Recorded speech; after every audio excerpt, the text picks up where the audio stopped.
Love the look of our add-on decorations, but aren't sure how to figure out arranging them or the quantity you need? Let's take a deeper dive on some tips and guidelines on how to figure that out. Hey everyone, Jason from Iron Fence Shop. Folks love the look of our add-on decorations on our fences and gates. However, it can be tough to figure out how many you need and how to arrange them in advance of ordering. So today I want to go over some tips and guidelines on coming up with a look and piece count. We've cast these add-on decorations for use with our Stronghold iron and Infinity aluminum lines, so we only sell them to go with our fences and gates. That way we know they fit properly. Also, if you haven't watched our other video on the individual decorations, I'll link it in the description below, as that video shows the look and size of the add-on decoration pieces in more detail. The multitude of ways you can arrange the decorations on your panel or gate can make guiding folks in arrangement and the quantities needed a little difficult at times. The decoration chosen, the height of the piece, the style of the piece, and the number of pickets per piece can all influence the arrangement and quantity of decorations needed. Let's take a look at a few installed examples on different pieces. You could simply add 1 or 2 decorations per panel for a clean but custom look. Or you could simply add decorations to a gate to call attention to the walkway and not put any on the fence line. On taller panels, you could stack several different decorations to make it look like a larger piece. Or you could go over the top with an extremely ornate layout of add-on decorations with a combination of styles and layout. The more decorations you add, and the more particular the arrangement, the tougher it can be to narrow down the style and number of decorations your setup will need. So let's go through some considerations to help come up with your decoration arrangement and counts.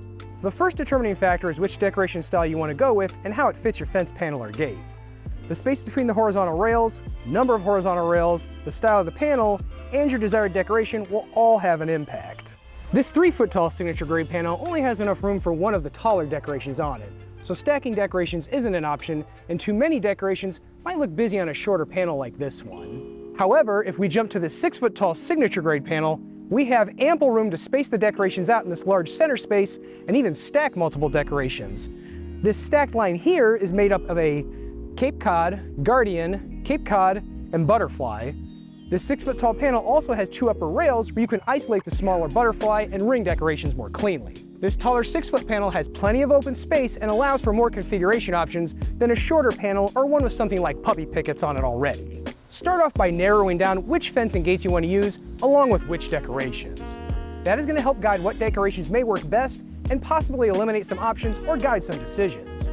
I put a link in the description below to our video that shows all the individual decoration heights and widths. You can also use the CAD renderings of our panels and gates in the Knowledge Center on ironfenceshop.com to figure out the spacing between the fence rails and the gate frames. Another thing you'll need to know is the number of pickets on your fence panel or gate. This is easy on gates and full panels, as I can get you that number from our CAD drawings. Where this gets tricky is on the cut panels you have in just about every project. Let's use my deck project here to show what I mean. When I decided to replace my deck rails with iron fence panels, these wood 4x4 posts were already set. So I had to cut every single one of these 10 panels to fit. It's common to have to trim some panels for installation, but what it did do was create a bunch of different picket counts on the different pieces. With the exception of the butterfly decoration that is small enough to go on each picket, the other larger decorations require 1 picket to be left open between them. Here you can see that I can put the smaller butterfly decorations next to each other on each picket. However, the larger decorations need to leave a picket open between them in order to space them out. Why the picket count matters with your larger decorations is to keep everything symmetrical. You typically want to match your decoration counts to the odd, even number of pickets. Our traditional grade 8-foot iron panels have 21 pickets, and our signature grade 8-foot iron panels have 20 pickets.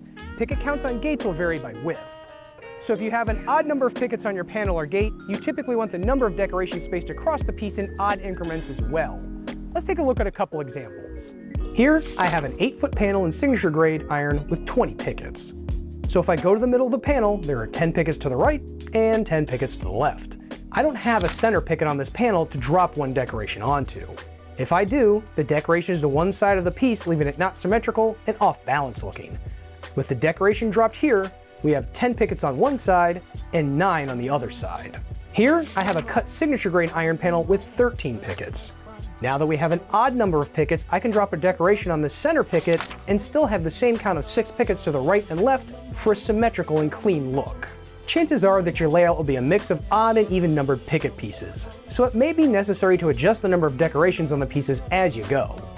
Here you can see that I started with an odd number, then an odd number, then another odd number, and an even number of decorations as we round the corner. The different counts of decorations don't matter nearly as much as the fact they look balanced and symmetrical on the fence pieces. The odd even number of pickets especially comes into play if you're trying to emulate the look and protection of puppy pickets along the bottom of your panel. Using our full 8-foot signature grade panel here with 20 pickets, that even number will always leave a gap on the end where you can't fit a last decoration. If we take our cut panel here with an odd number of decorations, it fits cleanly across with no gaps on the ends. If you're trying to emulate the puppy picket look with decorations, you'll have to plan your layout to have all the panels cut to odd number of pickets and make sure your gates have odd picket counts as well. While the decorations as puppy pickets can make for an extremely cool and ornate look, it requires a lot of panel cutting and flexibility in your layout. Also, a ton of pre-planning.